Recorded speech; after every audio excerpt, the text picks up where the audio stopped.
J.D. Vance is hated, supposedly, by left-wing single women. They are the cadre of the entire voting electorate that is the angriest at J.D. Vance for saying, making fun of childless cat women, all these things. Let me hit you with this. They don't actually hate J.D. Vance. They actually love him because he represents what they wish they had. Think about it. This woman, that girl went viral recently for her list of men.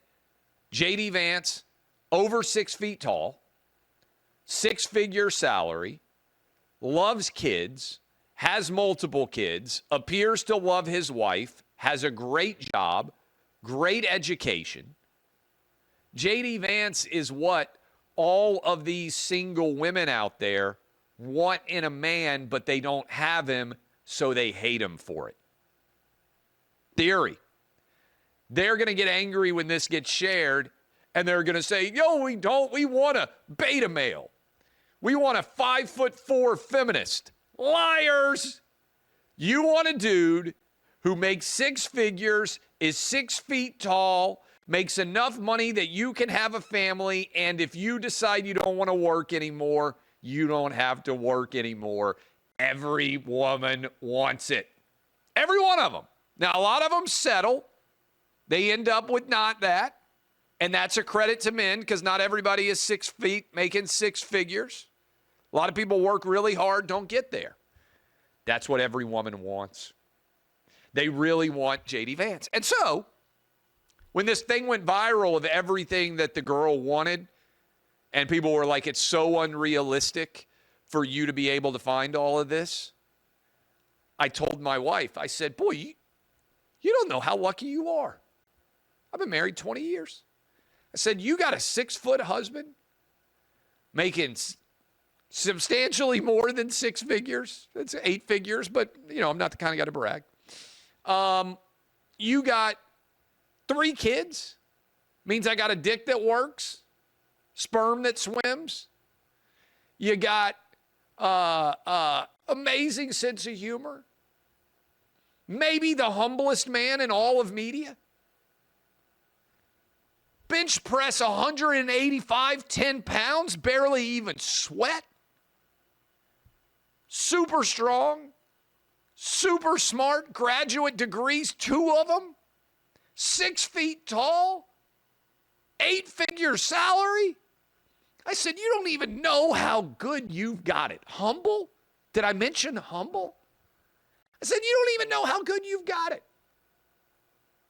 She must not have heard me because she still hasn't responded. True story. All that, like nothing. Some people said I might have missed an eye roll. Others have suggested that she might have heard me well and just chosen to ignore it. Did I mention dashingly good looking? I left that out. How did I leave that out? I just got to point out, my wife's an incredibly lucky woman. And so is J.D. Vance's wife. And so, unfortunately, are the women that hate him not, because they can't find what they are so desperately seeking. And deep within their soul, they know it's true, and that's why they hate him so. Do you know? I mean, this is true. Do you know who the most medicated people in America are? Women over 40 without partners. They claim that they are happy. Deep inside their soul, they are the unhappiest people on the planet. And that's why, I mean, this is the truth. That's why so much of Democrat Party politics is about emotion, because they're emotionally unhappy, and that's the void that politics tries to fill for them. And that's the void that Kamala Harris is trying to fill. I mean, look, you can disagree with me, but go look at the data. The foundation of the Democrat Party is childless women who can't find men that they want to marry or that will marry them. They're profoundly unhappy, and they're trying to use left-wing politics to fill the void in their life that isn't satisfied by family, by religion, by children. I mean, it's sad, And I've tried to address it a little bit with humor here, but this is the foundation of the Democrat Party.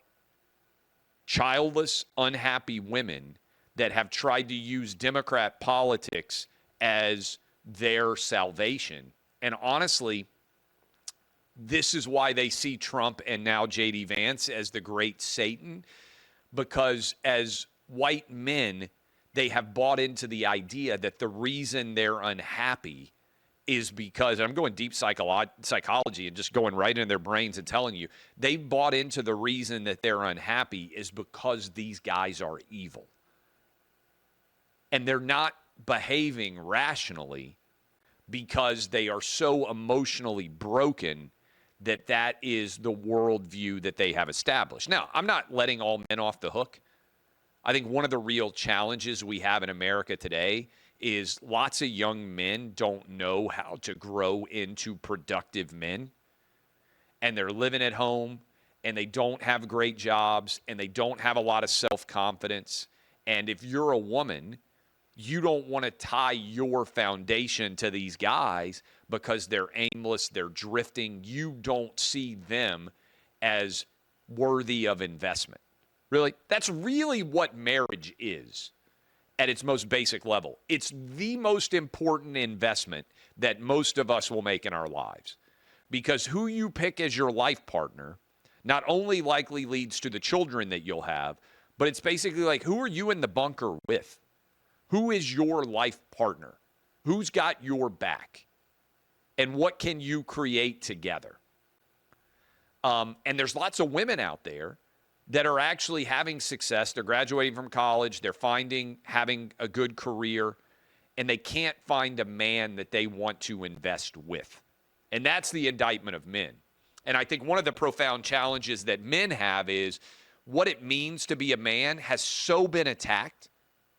Because it used to be, what is a man? What's the purpose of a man? Like, why do you need a man? Man's the head of the household. He provides for his family. He provides security. He provides stability, provides a foundation, a home. A lot of men don't do that anymore because women have argued they don't want that. I don't need a man. Well, you've destroyed the concept of manhood. You got guys like Doug Emhoff running around talking about toxic masculinity. And in the process, by the way, you got lots of men who are not in the house. So you got a lot of single parent women that are trying to raise men and are trying to do the job of both men and women. And you know what the data reflects? Young boys actually do far worse in single parent households than young women do. Why is that? Probably because the young women see the woman as their role model. And if you're doing the role of husband and wife, of man and woman, you're actually an incredible role model. I give credit to a lot of women out there that are single parents that are doing the jobs of two. But as a result, you got a lot of childless, fatherless kids, and they don't know how to become men. And so you simultaneously have a culture at large that's saying masculinity is toxic, there's no value to men, that's tearing down manhood, and you simultaneously have no great example of manhood inside of many homes. And so I think, I'm not claiming to be a perfect dad, but the reason why I think I'm a pretty good dad is to a large extent because I had a great dad. I was talking earlier about not putting your hands on a woman. Having a dad who is a strong masculine role model matters tremendously for boys. And I think there is a total loss of what masculinity means in this country, and women are losing out because of it. But in particular, men are not excelling as men should. And I think about this a lot because I've got 3 boys, 16, 14, and 10. And I want them to grow up and be productive dads. I want them to have big families. I want them to have a wife that likes them more than mine does. I want them to be really good at being a dad and being a husband. And so I spend a lot of time with them trying to focus on that. But I think we're suffering from a profound crisis of masculinity in this country. I really do.